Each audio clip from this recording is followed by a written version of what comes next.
Bonjour à tous et bienvenue sur Analyse IMO, l'analyse d'investissement réel, rentable et gagnant sur le long terme. C'est l'analyse des investissements du dimanche 29 mai. Donc voilà, comme d'habitude, si vous êtes nouveau sur la chaîne, voilà comment ça va se passer. Nous avons sélectionné trois villes qui sont rentables, qui sont dans notre fichier, que je peux vous montrer d'ailleurs, voilà, ici avec toutes les villes, toutes les données et les indices de risque qu'on calcule. Donc évidemment, on ne peut pas faire toutes les villes toutes les semaines parce qu'il y en a une centaine, mais on en choisit trois et ensuite on va sur le bon coin pour trouver des petites pépites qu'on pourrait avoir en disponibilité d'ailleurs tout de suite à l'investissement. Donc, tout de suite, évidemment, n'hésitez pas à vous abonner. On a passé la barre des 100 abonnés. C'est une toute petite chaîne hein, ici. Mais disons que vous êtes 90% à ne pas être abonné. Ça fait toujours plaisir de voir la chaîne grandir. Et on travaille ensemble, du coup, main dans la main pour y arriver. Donc, je vous présente tout de suite la première ville. Donc, on va aller voir Valence. J'ai choisi de faire deux villes un peu moins risquées cette semaine. Donc Valence, voilà, une ville assez connue. On est dans la Drôme, on a 64 000 habitants et on a une belle rentabilité pour le nombre d'habitants quand même, puisqu'on va viser 5,7% en net et on a un risque qui est assez faible, lié notamment donc au nombre d'habitants, à la demande locative, mais aussi au nombre d'annonces, donc à la concurrence qu'il y a sur le marché. On n'a que 4 sur 10, donc c'est un risque très très modéré.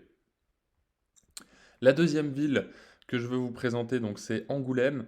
Angoulême, un peu la même physionomie que Valence, mais avec plus de rentabilité cible. On a des prix au mètre carré qui sont moins élevés.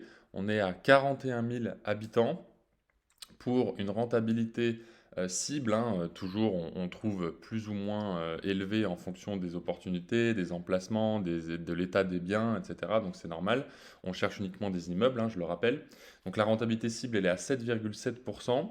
Et le risque, lui, est aussi modéré, mais un peu plus élevé, puisqu'on a un tout petit peu plus de concurrence et un tout petit peu moins d'habitants, donc 6 sur 10.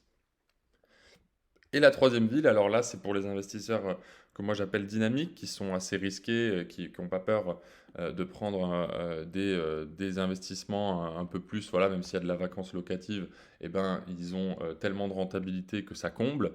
Ils peuvent déléguer la gestion, ils peuvent faire plein de choses. D'ailleurs, si vous voulez déléguer la gestion locative, évidemment, j'ai une vidéo à ce propos.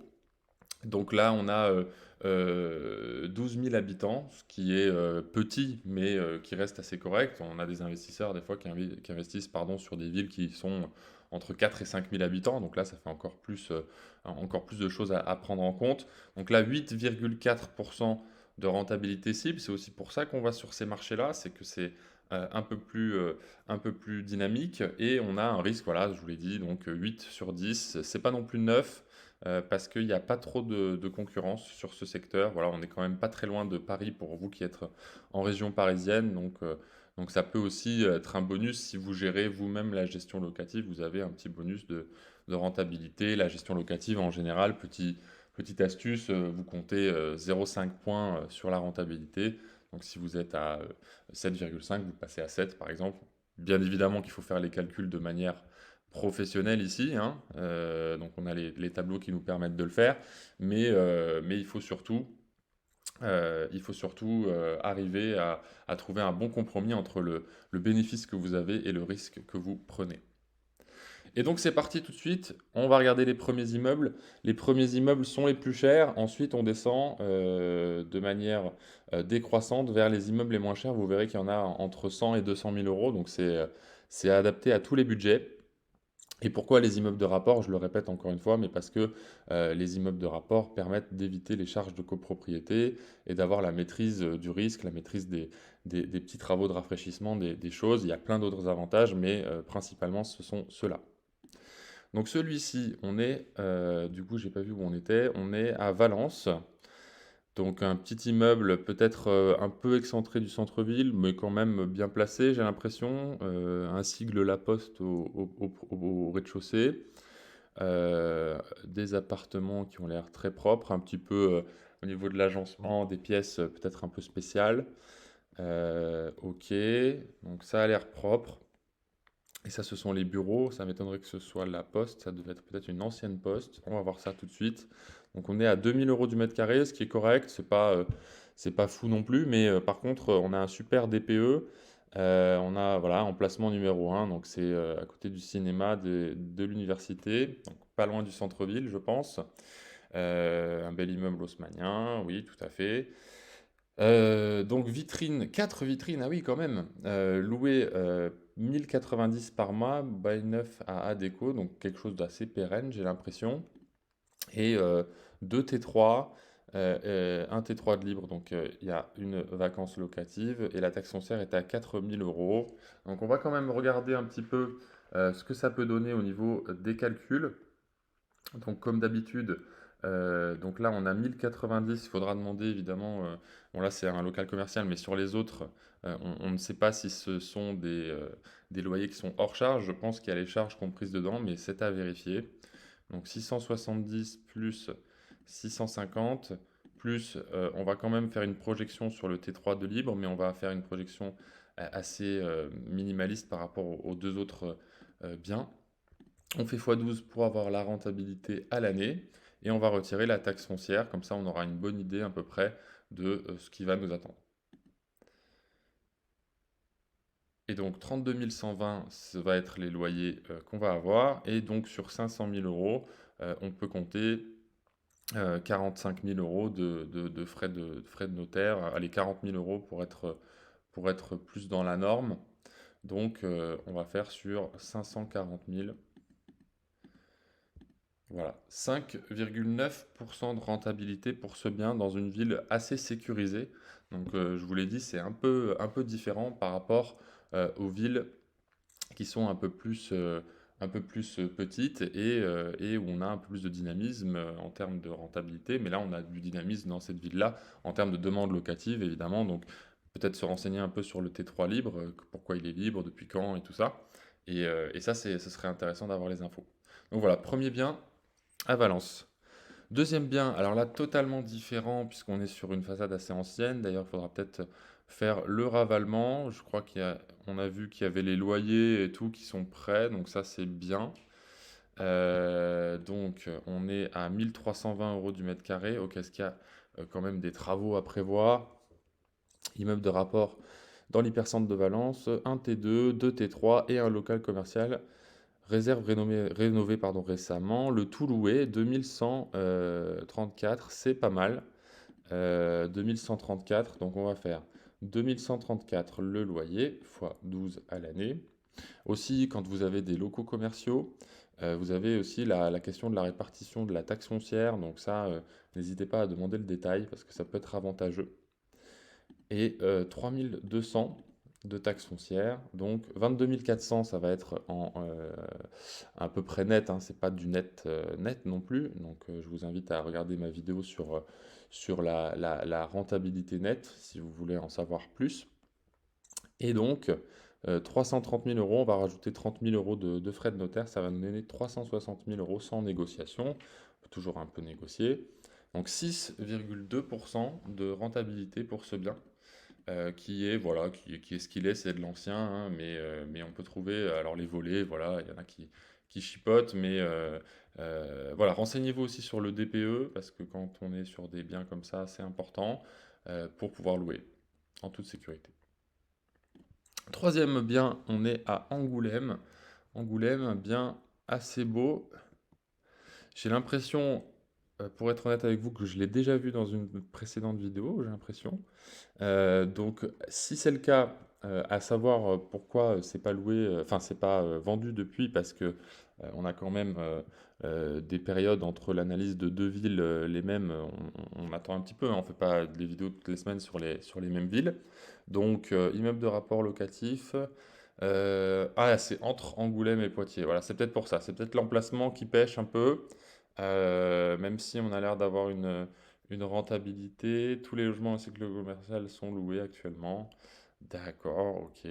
Bon, nous, on veut des centres-villes, mais si d'autres investisseurs connaissent bien le secteur et se disent que c'est un secteur porteur, voilà, entre Angoulême et Poitiers, je vous laisse vous renseigner.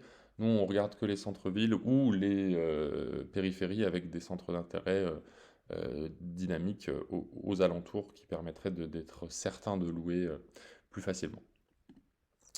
On est encore à Angoulême, donc là, pareil que tout à l'heure, un immeuble un peu plus ancien qui nécessitera certainement un ravalement. Alors, des rafraîchissements aussi, du coup, de ce qu'on voit de l'intérieur. On dirait un local commercial même. Ouais, c'est assez spécial. Voilà, ça s'adresse vraiment aux gens qui n'ont pas peur des travaux, hein, comme vous pouvez le voir. Mais il faut de tout, hein, bien sûr. Donc on a quand même 216 mètres carrés et le prix au mètre carré est attrayant, donc c'est normal, c'est lié aux travaux. Et puis en plus, je pense qu'il y aura une marge de négociation encore. Vous voyez que le bien est à la vente depuis pas trop longtemps. Donc situé sur le plateau Angoumoisin, immeuble de rapport à rénover entièrement. Voilà, c'est ça, 4 niveaux, 2 possibilités, local commercial, premier étage, deuxième étage. Là, on n'aura pas de rentabilité à calculer, évidemment, vous doutez, pardon, que ce n'est pas loué.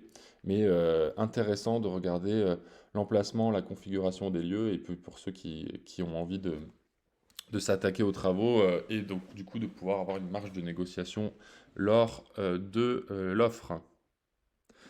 Angoulême, un autre bien, alors plus propre celui-ci, comme vous le voyez, avec des petits appartements. Ok, on a une espèce de dépendance ici, avec, ça me fait penser aussi au style d'immeuble qu'il peut y avoir dans le nord, style Amiens, des choses comme ça. Donc c'est très spécial que ce soit Angoulême, mais pourquoi pas? Et la dépendance est-elle louée ou est-ce que c'est juste un abri de jardin ou un garage, ou, enfin un garage, là c'est pas un garage, mais voilà, vous avez compris, un atelier par exemple.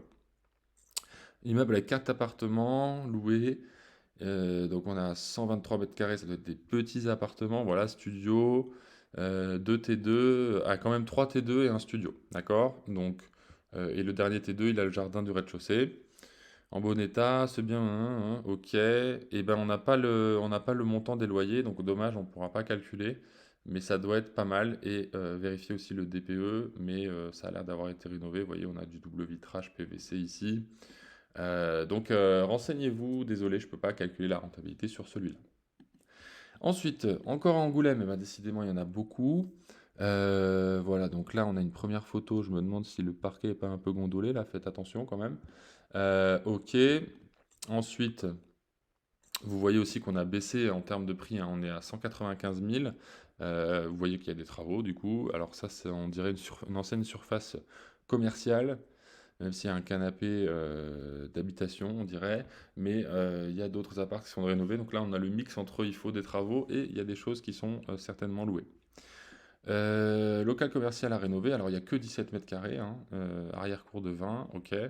Premier étage loué 350, studio à rénover entièrement, c'est certainement ce qu'on a vu. T1 bis, il y a pas mal de lots. Comble aménageable, ça c'est un petit plus. Si les petites surfaces à Angoulême et en regardant par exemple l'emplacement plateau du vieil Angoulême, est-ce qu'il y a un engouement peut-être pour les petites surfaces? Donc ça à voir aussi et faire un peu l'étude de la concurrence, mais ça peut être intéressant. Le local commercial est tout petit, donc on n'ira pas chercher bien loin. Je fais des projections, prenez des pincettes sur ce que je suis en train de vous dire. On a du hors-charge sur celui-là, un autre studio de 20 mètres carrés à rénover. Donc là, je suis en train d'estimer les loyers vraiment à la louche, hein. Donc c'est pas ce qu'il faut faire, mais ça me permet de trier l'annonce. Imaginons qu'on tombe sur 4%, je peux ne plus la regarder, je la laisse aux oubliettes. Par contre, si je tombe sur 9%, je peux quand même me renseigner si, s'il n'y a pas des choses à faire sur ce bien, quoi. Donc 400, et imaginons qu'on rénove les combles, je vais compter des travaux dans le prix, vous inquiétez pas. On va compter 250 pour être assez conservateur. Donc on va faire x12. On va avoir 18 000 et on voit qu'on nous a donné la taxe foncière. Donc on la retire immédiatement vu qu'on va devoir la payer. Dans la taxe foncière, je vous rappelle qu'il y a la taxe d'ordure ménagère aussi. Donc on peut la retirer et la rétribuer aux locataires. Donc 15 700 et on a 195 000 euros ici. Donc on va compter 212 000 pour intégrer les frais de notaire et je pense qu'il y a beaucoup de travaux, donc je vais minimum passer sur 232 000, même si ça peut être plus, hein, je ne vous le cache pas. Donc 232 000 et là on a 6,7% de rentabilité nette avec à peu près une enveloppe travaux de 20 000 euros. Si c'est plus, ben, ce sera moins de rentabilité. Si c'est moins, ce sera plus de rentabilité. Donc 6,7% pour cet immeuble à 195 000 euros. Ensuite, Avalon, donc la troisième ville la plus petite qu'on a. Un petit immeuble qui a l'air bien placé, très vieillot. Donc, pas au goût du jour pour louer, faire attention à quel type de population et quel type de clientèle vous pouvez avoir, quel type de locataire vous pouvez avoir sur le bien. 140 000, c'est un petit budget, donc c'est intéressant quand même. Rez-de-chaussée, local commercial, et il est loué, ok. Donc à vérifier, l'accord sur la taxe foncière, demander le bail, des choses comme ça. Actuellement composé d'un appartement sur deux niveaux. D'accord. Donc on pourrait peut-être diviser en deux appartements et un local commercial. Pour l'instant, je ne peux pas calculer la rentabilité, vous en doutez, parce qu'on est que sur ça, 470. Mais imaginons 470, c'est toujours d'actualité, et qu'on ait deux appartements. Donc là, on a 170 mètres carrés. Imaginons qu'on ait deux appartements de 35, non, c'est 45 peut-être. Donc entre, allez, 40 mètres carrés, que ça se loue, je vais le faire rapidement, 40 mètres carrés à Avalon, imaginons que ça se loue 8 euros du mètre carré. Alors, on peut avoir un loyer de 320. 320 plus 320 plus le local commercial 470 fois 12. Je ne sais pas s'il y a la taxe foncière, je ne crois pas, donc je vais en compter une de 2000. Hop, pour être sûr. Et voilà, on est à 140 000, donc on va rajouter 12 000 euros de frais de notaire, par exemple, ça va faire 152 000. Donc si on fait 11 320 sur 152 000, vous voyez qu'on est quand même sur des rentabilités différentes, 7,4%, voilà. Mais par contre, il y a la vacance locative qu'il faut prendre en compte. Mais très bien placé en tout cas, super. Ensuite, Valence, on retourne à Valence avec 140 000 euros pour cet immeuble. Cher au mètre carré, il y a 52 mètres carrés. Donc c'est un minuscule immeuble. Je pense qu'il doit y avoir deux petits studios en enfilade ou deux petits studios superposés. On voit les compteurs ici. Donc il n'y a même pas de partie commune. Ok, alors là c'est atypique. On va regarder la description. DPE, attention. Voir ce qu'il faut faire dans le DPE pour l'améliorer. Logement pouvant être loué 420. Oui, ils exagèrent un peu, je pense. Parce que si on a des 20 mètres carrés, je veux bien que ça se loue un peu plus cher. Mais là, c'est une annonce un peu attrayante. Je vais essayer de ne pas montrer l'agence. Bon, c'est peut-être un particulier d'ailleurs. Soit un potentiel de 840. Oui, c'est ça. Désolé, hein, moi, il n'y a pas de langue de bois ici. On va compter 700. On va pas compter 840. Je vous le dis tout de suite. 700 x 12. Ça fait 8400 et on est à 140 000, 100, donc du coup, pareil que tout à l'heure, on va faire 152 000. J'enlève une taxe foncière aussi, ça peut être bien. Elle ne doit pas être élevée, hein, la taxe foncière, il y a 50 mètres carrés. Et 152 000, ça nous donne voilà, du 4,8%. Donc faites attention, ne croyez pas les annonces que vous voyez. Ensuite, Avalon, donc la plus petite ville, on en a parlé à l'instant, composée de 3 logements, rapport 16 000 net par an. Donc net par an, j'imagine que c'est du hors charge par an. Pardon, je ne vous ai pas montré les photos. On ne doit pas être dans le centre-ville, mais on est peut-être sur une route passante et intéressante, surtout si c'est loué. Voilà, donc un espèce de grenier comble qu'il est possible peut-être d'exploiter, mais en toute petite surface. Donc dans des petites villes comme ça, des toutes petites surfaces, je mets quand même des réserves. Remise locale, jardin séparé en face, toiture récente 15 ans. Bon, toiture récente 15 ans, il y a quand même, c'est pas 5 ans non plus. Mais on n'a pas les montants des loyers, donc je ne peux pas vous calculer une rentabilité. Il y a quand même trois logements. Ah si, il y a, pardon, excusez-moi, je l'ai dit tout à l'heure, 16 400. Bon, on va voir si net, ça veut dire vraiment hors charge, et si tout est vraiment loué, parce que ça peut changer entre le moment de l'annonce et le moment de la vente. Là, on voit que l'annonce date de 15 jours. 136 000 euros, on va rajouter 11 000 euros de frais de notaire à peu près, ce qui va nous donner 147 000. J'enlève une taxe foncière, je n'oublie pas, puisque j'oublie à chaque fois, mais mes petits réflexes reviennent. Hop, donc on a dit 147 000, donc on va avoir du 10%, quoi.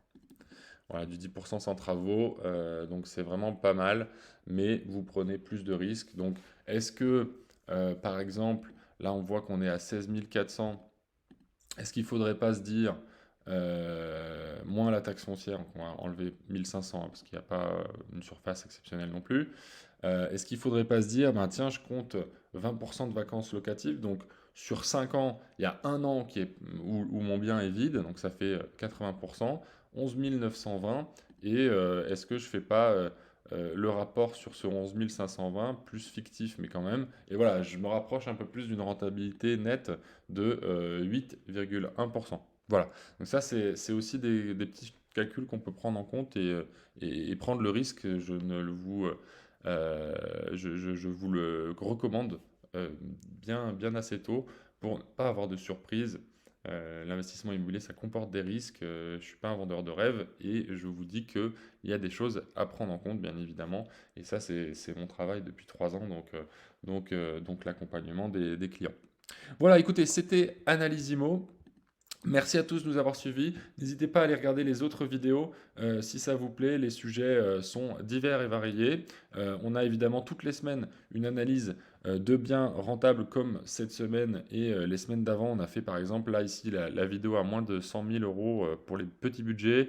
Voilà, d'autres investissements rentables. Si vous voulez louer meublé, comment ça se passe? Est-ce qu'il y a des risques de crack immobilier? Voilà, pas mal de choses qui peuvent vous intéresser. Je vous remercie. Abonnez-vous si ce n'est pas encore fait. Et je vous dis à la semaine prochaine. C'était Analysimo. Ciao.